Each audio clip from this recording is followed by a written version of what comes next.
बहुत ध्यान से सुनना, गूढ़ प्रसंग है। अगर इसे बैठा लिए तो माला माल हो जाओगे। जो नाम अपनी इच्छा से जपा जाता है, सत्संग सुन करके, शास्त्र स्वाध्याय करके, उस नाम को जपते जपते हम पर नाम की कृपा होती है, तब हमें सद्गुरुदेव की प्राप्ति होती है। और जब गुरु प्रदत्त नाम होता है, वो सबीज नाम होता है। गुरु के श्रीमुख से निकला हुआ जो नाम है, जब हम विधि पूर्वक गुरु आज्ञा में रह करके उस नाम का जप करते हैं, गुरु आज्ञा में रह करके, तब उसके अंदर नाम की शक्ति जागृत होती है। नाम की शक्ति जागृत में प्रभाव सद्गुरुदेव का होता है। ध्यान दीजिए, अगर आप स्वेच्छा से नाम जप कर रहे हैं,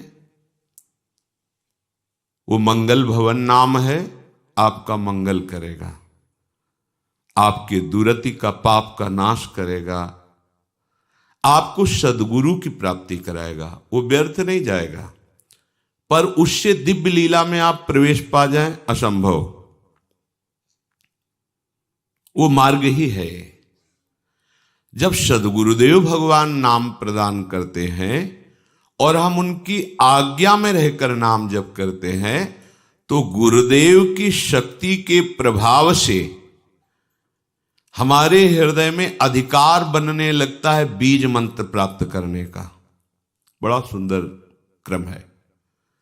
सद्गुरुदेव जब उसको देखते हैं कि ये इष्ट मंत्र का अधिकारी हो गया है, गुरु प्रदत्त नाम, सबीज नाम, गुरु अनुशासन में जपते जपते जब गुरुदेव की कृपा शक्ति से उसके स्थूल शरीर, ये पांचभौतिक, ये पवित्र, और सूक्ष्म शरीर, मन चित्त बुद्धि अंतःकरण पवित्र, और कारण शरीर स्वभाव का परिवर्तन, तब गुरुदेव उसे बीज मंत्र देते हैं।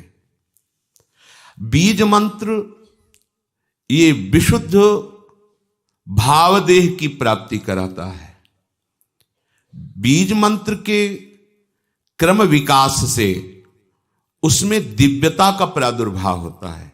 क्रम विकास से आप कितना अधिक मंत्र में तन्मय हो रहे हैं, कितना अनुशासन से युक्त हैं, कितनी पवित्रता का निर्वाह कर रहे हैं, कितनी आपके अंदर एकाग्रता है, कितनी देर मंत्र में टिकते हैं, उसके अनुसार देह एवं मन की सारी मलिनता दूर हो जाती है और बीज मंत्र से सिद्ध स्वरूप का उदय होता है उस उपासक के हृदय में। भावदेह जिसे कहते हैं। मंत्र सिद्धि आचार्य परंपरा से है। आपको मंत्र सिद्ध करने की जरूरत नहीं है, सिद्ध मंत्र है। इस मंत्र में प्रियता, अधिक समय तक टिके रहना, बहुत समय तक निज मंत्र ही चल रहा है, इससे आपकी पहले भूत शुद्धि होगी, पंचभूत आपके शुद्ध होंगे जिनसे शरीर रचा है। फिर चित्त शुद्ध होगा, इसके बाद स्वभाव शुद्ध होगा आपका। वो स्वभाव ही जहां शुद्ध हुआ, तहां भावदेह का अनुभव होने लगेगा। बीज मंत्र से, निज मंत्र से उस समय किसी भी अभाव की स्मृति नहीं रहती। अभाव, न उसे मोक्ष चाहिए, न सिद्धियां, कोई अभाव नहीं। सोचो कैसी स्थिति। जिस समय स्वभाव शुद्ध हुआ, पहले भूत शुद्धि, चित्त शुद्धि, स्वभाव शुद्धि, अब जो भाव का प्रादुर्भाव हुआ, तो यहां कोई भी अभाव नहीं है। किसी भी तरह की कोई चाह, कोई कामना, कोई पद प्रतिष्ठा, कुछ नहीं।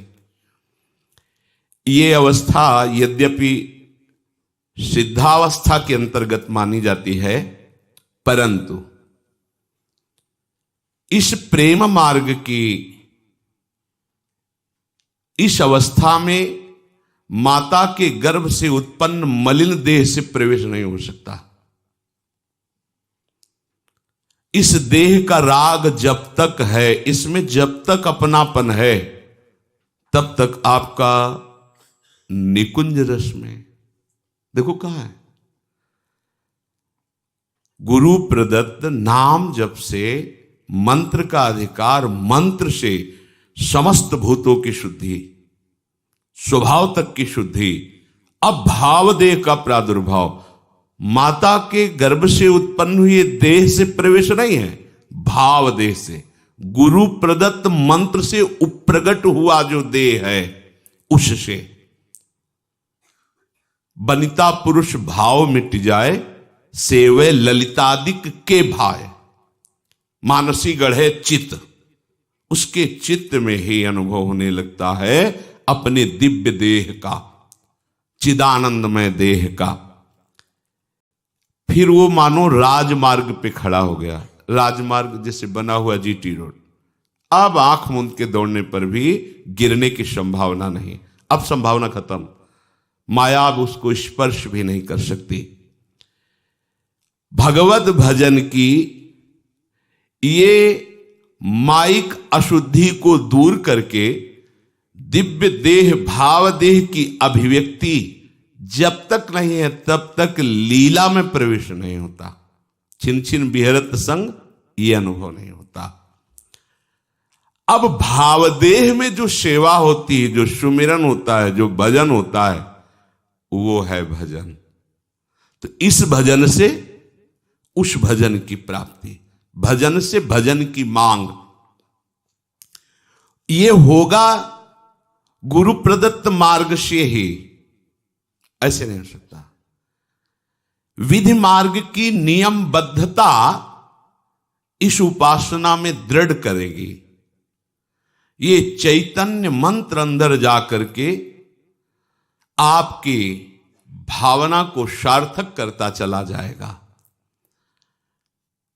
उपासक के भाव देह के विकास के साथ साथ उसके सामने उसके आराध्य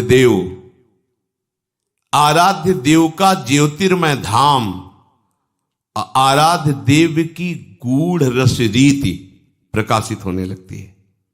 ध्यान दीजिए, पर यह जान लेना चाहिए कि यह बात उसी के लिए है जो गुरु प्रदत्त बीज मंत्र का अनुष्ठान कर रहा है, निरंतर अनुशासन में रह करके। ये मंत्र वाच्य वाचक अभेद स्थिति पैदा कर देता है, अर्थात ये निज मंत्र ही नवनिवृत्त निकुंज विलासी युगल सरकार और उनकी आंतरिक प्रीति, मन मन की रुचि जानी, ये सामर्थ्य प्रदान करता है।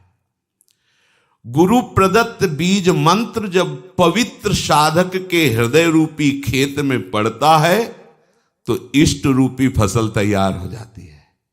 आहा, इसी बीज से वृक्ष का प्रादुर्भाव होता है, निकुंज का।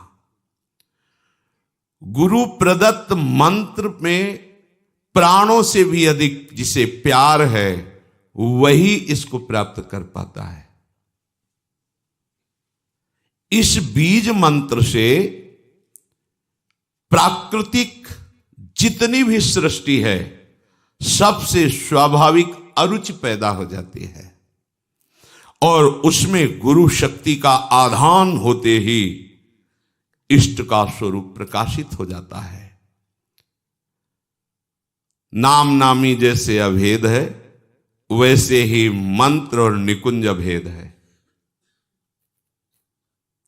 इस उपासना की विशेषता यही है, गुरु अनुशासन में रहकर उपासना करना।